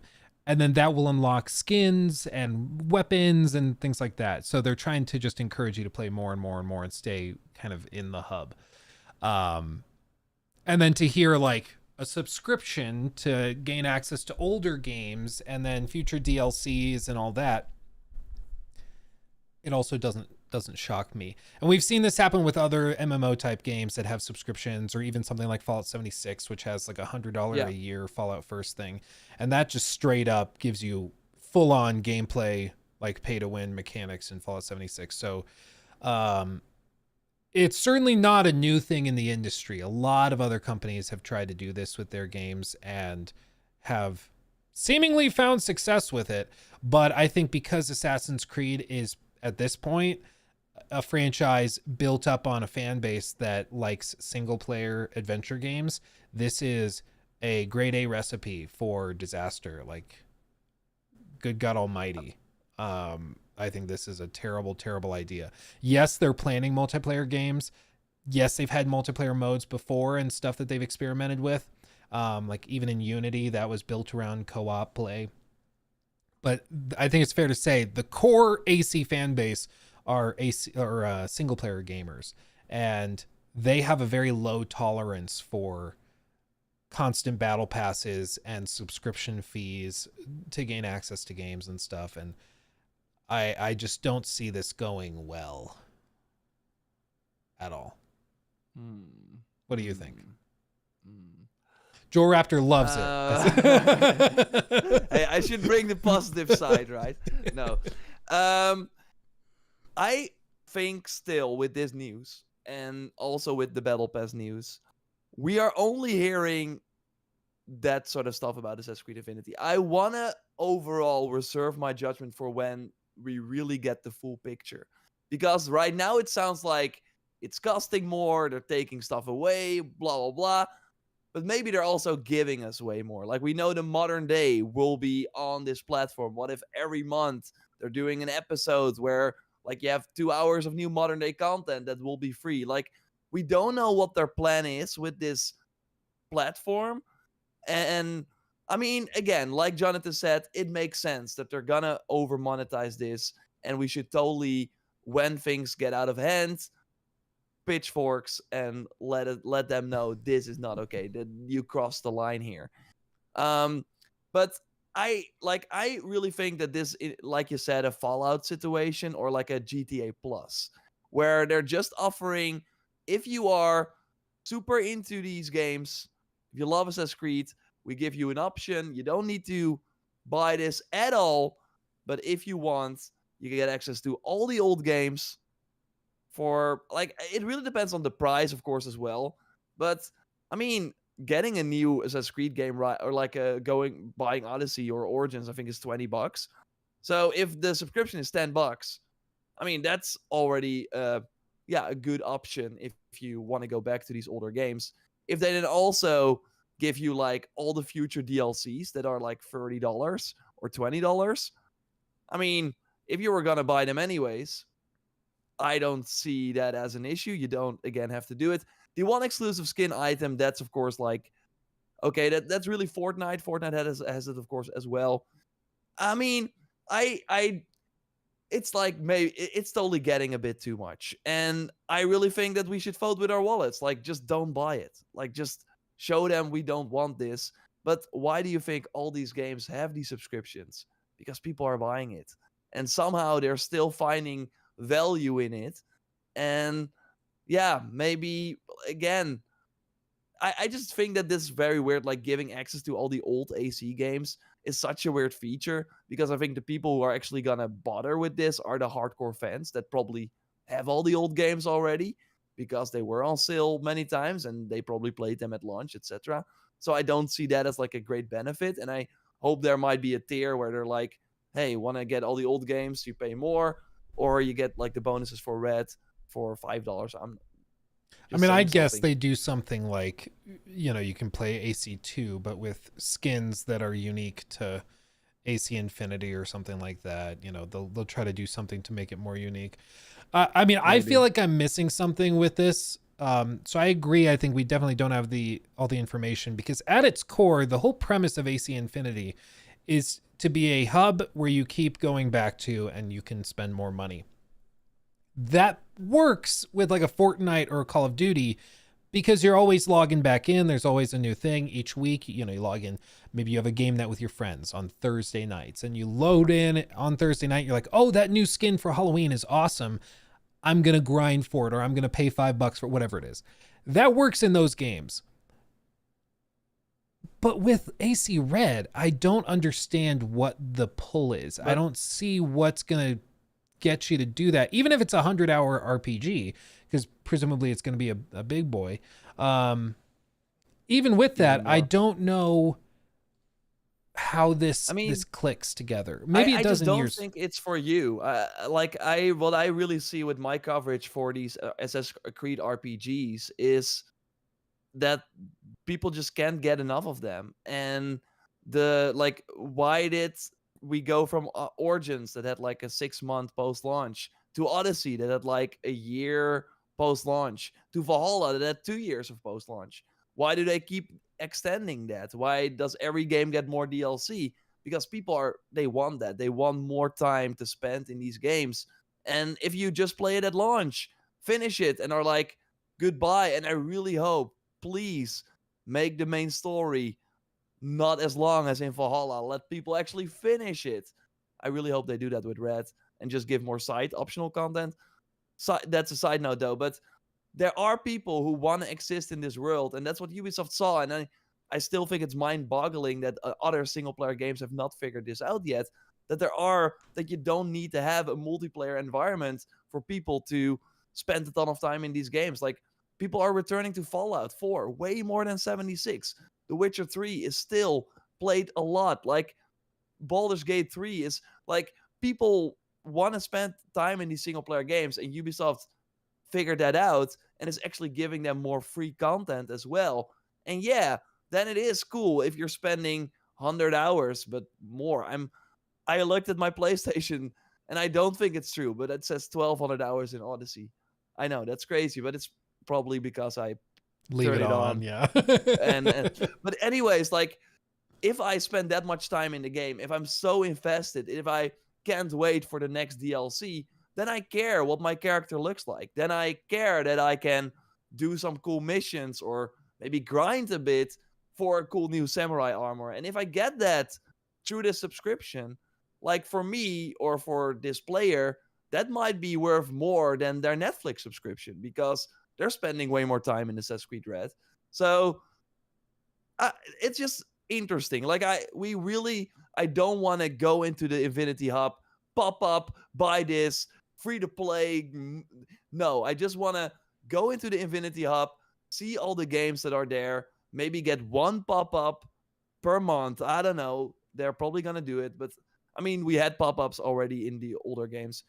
Let me just play the game, not care about the microtransactions whatsoever. But Yeah, if you want, there is the option.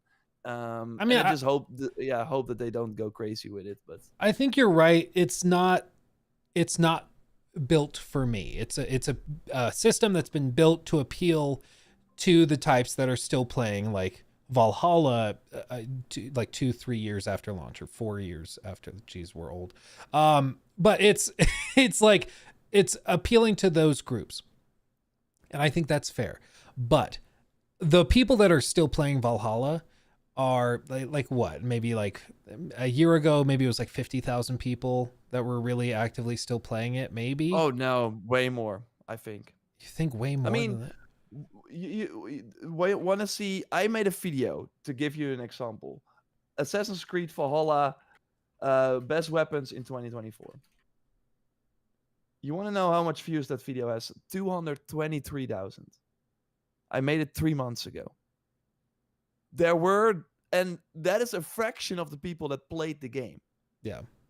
that watched that video.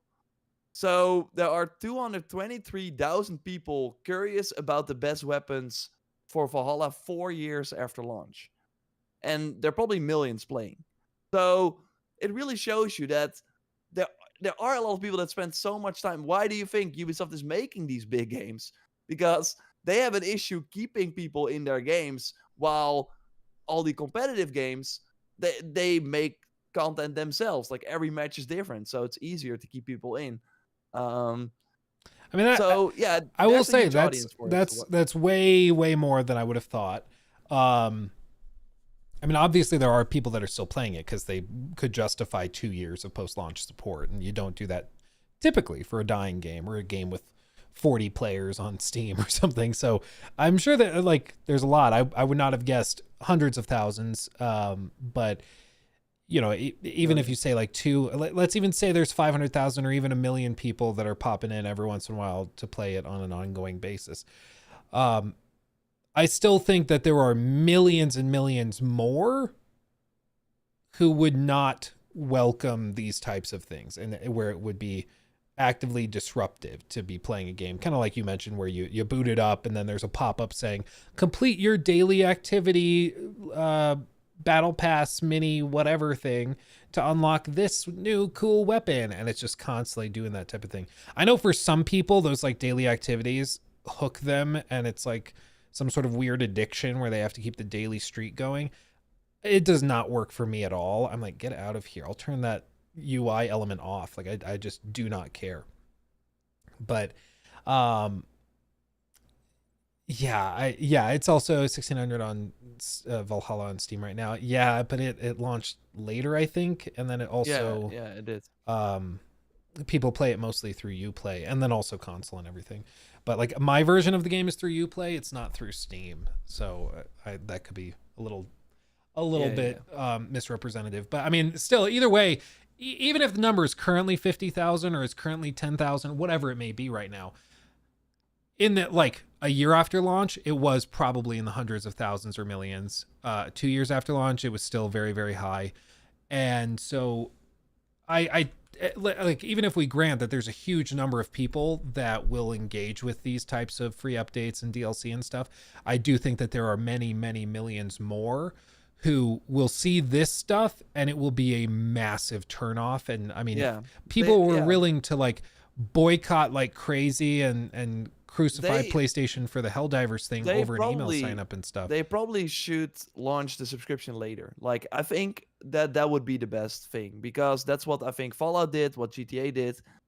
Just focus on the game. Launch it this year, have people play it, and then what I always see, like, that is basically one of the biggest successes from my channel, is the post launch in these Assassin's Creed games, because I have like a sizable community of people that stick around, and I cover every update that is out there, every tiny detail, and yeah, I can make a living out of that. Like, that shows you how many people care for that sort of stuff. And I agree, it should not get in the way of people who just want to play the game. But I also don't think that that's not the reason why it should not exist for people who might want it. I don't know. I mean, we have to see the post launch as well. What I'm always like, okay, sure, Assassin's Creed as a single player game has way more microtransactions than you want, but it also has way more free content than any other single player game. Like the sort of mode, the roguelike mode that they added for Valhalla was basically a DLC that you would have paid for $15 or something in other games, Hmm. unless you're Sony with Valhalla, but God of War. But like, so I'm also like, their incentive is of course to like to sell you these microtransactions, so they have to make big free DLC as well. And what we know from every microtransaction or free to play game, only 10% of the people buy those things. Like, they're making the most money from the whales that buy everything. And if that means that 90% can enjoy all the free content that would have otherwise never have been made because there was no incentive for these companies to do so for free, and then 10% pays for it, I don't really see an issue unless it doesn't interfere with like and hammers the enjoyment of these free people. And I agree with that. That would be a huge issue. And that's what when you hear all this news about the battle pass and the month, it sounds like it's gonna be a freaking shit show. It's like that Elden Ring UI, if made by Ubisoft, sort of nightmare, right? That image. So we don't want that. But yeah, I want to keep an open mind until we really see more, because I think the Infinity idea, if it means that we get smaller games as well that would otherwise not have been made, but now they can easily sell them for $20, I think that's like a cool thing that Infinity can bring. So yeah, we have to wait and Yeah, see I how it think all I works agree. out. I think there are potential positives in the long term to gamers that something like Infinity could bring. Um, if it starts making really, really good money and they can start to afford to add value through various things. I mean, you can even see that with Fortnite, where they're able to add tons and tons of little bitty things to boost value, new game modes that would normally be their own standalone, like the Lego Fortnite thing. That would normally be a full $70 game by itself, but they just add it for free. Like, yep, there you go. So there are eventually benefits to players, but in the immediate term, I think how they toe the line with this will be very, very crucial, because if it does launch like this, and there's probably other stuff about it that we don't know that Yeah, could change our perception, but if they do just launch it and then day one people see that the store is filled with, you know, tons of skins and weapons that are more powerful than what you can get in the base game without grinding, and there's all sorts of extra stuff and grindy battle passes, there's going to be a bit of a yeah, storm for them to weather. Does that change anything? Probably not, because I, like you said, the core fan base that probably will welcome this type of thing, they will not really care that much, and they'll still buy and they'll still participate, and it'll just be a storm that will blow over. Um, yeah, but the easiest way for them to handle it would just be to be like, yeah, in a month after launch, we're going to be adding these things for post-launch support, but when the game launches, it won't be in the game. That would just like cover it, yeah, and so we can all enjoy the game as it is and evaluate the game as just a game, and then evaluate Infinity separately. Because I think at the end of the day, my fear is that it's not really Assassin's Creed Red. My fear is that it's Assassin's Creed, or it's AC Infinity featuring Assassin's Creed Red, where it's the platform has been built and then the game has been built to sync in and click in with the monetization mechanisms of AC Infinity. And if yeah, that's what it is, we're going to have a problem, because I don't really think that you can build a quality single player game around monetizing it every step of the way. yeah, Um, but if it's just a really good game that happens to be in AC Infinity, it could work. But they're going to have to really be careful how they yeah, present this, yeah. in my. And I think that, yeah, I mean, that will be how they are probably going to do it. It's at least in terms of reveal. Like, they're really going to focus this is Assassin's Creed Red. And then I really think a month maybe before release or like something like that, they're going to be like, oh, and we also have Infinity and this is what it's going to look like. Um, I hope they launch it beforehand, the Infinity platform. I think that would be a smart choice, and then have the modern day live there, and we can play it already. That would be kind of cool, and then count down to red or something. I don't know. But yeah, we will follow it, and we will of course shout things out and critique Ubisoft if they're going too far. But again, I think yeah, we need the full picture to really see what they're trying to do, because it's still kind of new. Yeah, well, and it's One just, small. Oh, sorry. I was just gonna say, especially when we're only hearing translated rumors of stuff Yeah, that yeah, might have been the case 6 months ago. It might be the case today. It might be worse today. We just don't know. Like, yeah, yeah, it's fundamentally unfair to judge a game before the game has launched. It's like when people were saying Star Wars Outlaws looks like a garbage game or is going to be horrible because the protagonist is ugly or because of this or that. And I'm like, or because it has 3 editions. And I'm like, that is not fair to judge the whole game. It might suck. The game might be horrible, but we don't know that yet. And to pretend like we know that is to lie. So let's not do that. It drives me crazy when we see like one trailer and it's like, therefore it's awful. Usually there's red flags that pop up. Like I think a lot of us looked at Redfall before it launched and we're like, there's something weird here. And then the game comes out and it's like, yep, that's why. Yep, it clicks. But I would encourage us all to give the game a chance, which is why we tend to play it. But let's settle maybe with a small nice thing maybe. Although remember my prediction last year, Dragon Age will be this year's Starfield. But we will see. You gotta flesh that out. What do you mean by Starfield? Because to some people they would hear that and be like, you mean it's going to be the best game of the year? What do you mean by it'll be this year's Starfield? It will be this game where it will have like a lot of riding on it. People will kind of like they want to get really excited for it. It will probably have a good showing before release, and then people's expectations are too high, and then when it comes out, it just doesn't deliver, and people are like, I miss the old BioWare, and that's of course what kind of happened with Starfield as well. I actually, I think I agree. I think it will initially excite the core fan base a lot because already they've done little hints and stuff. My wife is crazy into Dragon Age. She is like hardcore super fan. So I'm going to rely a lot on her knowledge because I just don't know much about it. But she's going to give me the inside deets on what this is a reference to and what that's a reference to. But I think that those fans will get super hyped when they see it and it doesn't look bad and it might even look pretty good. Yeah. But I think post Baldur's Gate 3, there will be so much baggage brought with those comparisons that it's going to be tough for it to be anything other than good. I think there's no way I think it breaks 8 out of 10. I would love for it to be a 10 out of 10, but I don't think it breaks that. No. But what we learned this week is that it's still planned to launch before April 2025, probably the end of this year. We know the Dragon Age sort of reveal is planned for this summer. It's crazy. Remember that EA at their press conference? Like, they're such a boring company now. Like, I know, right? Like, it's so boring. They got The Sims. Ooh, baby. They're going to release the 2000th piece of DLC. Apex Legends, which some people play. Madden. FC.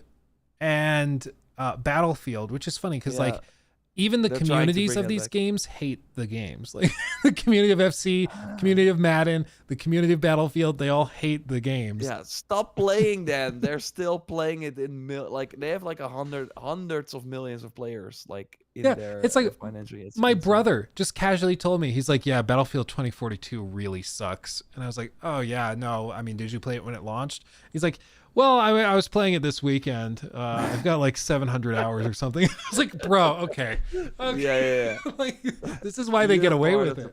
Yeah.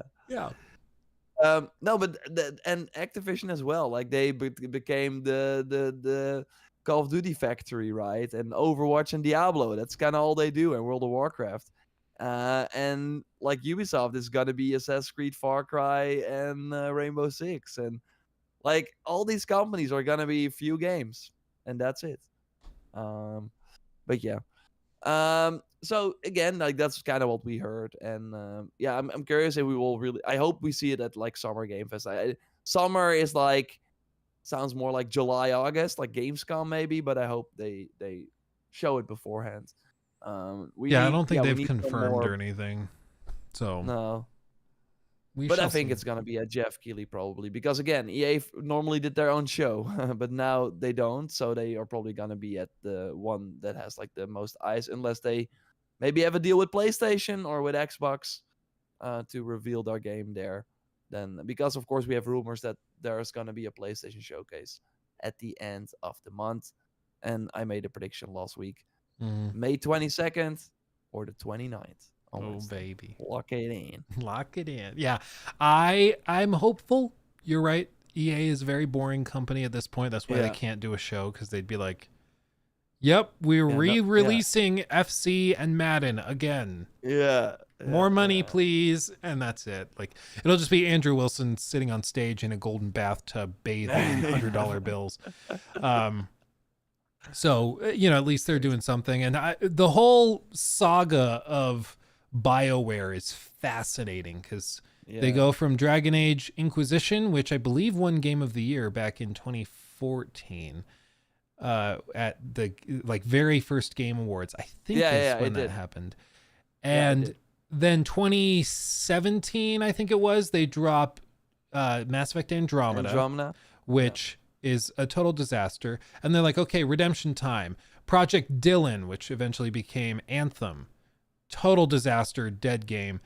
And so they've done two back-to-back colossal flops.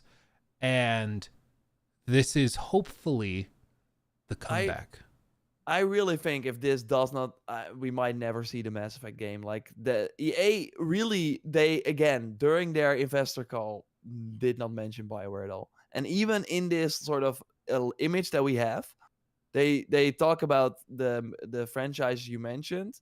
They have their release schedule, and then they say we have two unannounced titles in financial year 25, one partner title, so that's like an EA Originals that's expected in Q4, so between January and March, and one owned IP title, which is not included in the above table. So, and that's Dragon Age. Like, it's not a big deal for them anymore. They really don't care. They're still doing the Marvel games, of course. They're doing Star Wars Jedi. I hope that they continue with that, but they like FIFA makes way more money than all those games and doesn't cost. Combined. Yeah. Yeah. So there's really no incentive for these companies. It is only like a headache. It's only like, yeah. Oh yeah, we're still making that. Oh yeah, Oh. shit. We have to do marketing for it, hire new people. Yeah, it's yeah, but we will see. I hope that's why I hope it does well. That EA sees, okay, we can still have a hit on our hands.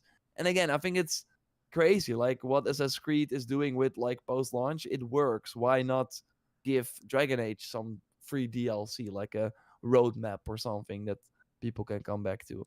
I don't think that's a bad idea, but maybe it's good that they don't. Yeah, I wish him the best with it, because I cannot fathom a world where this game also fails and they still Yeah, exist. Like, yeah, after Anthem, we were all pretty much ready. We were like, okay, well, it was fun, guys, and they're still going. So like, we're all kind of shocked by it, but I guess time will tell. I wish him the best, but we'll see. I'll know. yep. My wife is very excited for it, but I've been trying to like cautiously warn her that the odds are not great, because very few studios, I can't think of a single one ever, drop two colossal flops and then come out with like a Game of the Year contender. It just doesn't really Yeah. happen. So the odds are not great. It could happen, but the odds are not great. So I would just be very, very cautiously optimistic, but we shall see. I really am excited. I would guess they probably show it in June. Yeah, I think so too. I don't think they wait that long, especially if they're looking at No. doing like holiday. I don't think they wait And till Gamescom. yeah, and this would probably be like and Gamescom the final big show where you can actually get a lot of eyeballs on it. So it's gonna be Xbox, Jeff Keighley, or a PlayStation, or maybe PlayStation and Jeff Keighley. Like they're gonna pick their spot. It's one of the only big 2024 games that we still, that is probably still coming if Yeah. it launches this year, of course. Yeah. So, but We'll see. okay, that's We'll the know end of the soon. show. That's a longer episode than normal, but I hope everyone enjoyed. Yes, The lots discussion, of and thank- complaining about Xbox. Hopefully you guys had a great time. I know I did. So I want to, by the way, shout out the 3 people that left reviews on Spotify, because we went from 69 to yeah. 72. Ooh, baby. 5 stars. We're still at the 5-star, which is crazy. So Let's that's very get it. kind. Thank you. Leave that 5-star review, and we will indirectly shout you out on the podcast. Yes, thank you all who listen on the go. Thank you everybody who is with us live during these broadcasts, and hopefully we will have some exciting episodes in the month or so to come. I'm expecting we'll get a lot of game drops, a lot of releases previewed, and I would guess there's going to be lots to talk about. And then July will be extremely boring, I will warn you guys, because everybody's going to be exhausted after June, so there will be probably nothing. I mean, then, we but have some August games, so you could like hope, like Wukong and Outlaws. I don't know, yeah, but maybe. I agree. It will probably be. Last year we had Final Fantasy, Elden Ring DLC. Final still Fantasy coming, of 16. course. Elden Ring DLC will be June 21st, so that'll Yeah, be kind of yeah, over yeah. by then. But Yeah. we'll see. Maybe they'll surprise us. Maybe there'll be tons of stuff revealed at SGF or something that gets us all super pumped. But we shall see. What's the podcast called on Spotify? Like listening during work, the Free Roam Podcast. Just like you see on the title of the video. Oh, baby. Thank you, Joe Raptor, for posting that. Yeah. Okay, well, everybody, thank you for watching. Thank you for supporting. You all are wonderful. We love and appreciate you, and we'll see you in the next episode. Thanks, everyone. Goodbye. Peace out.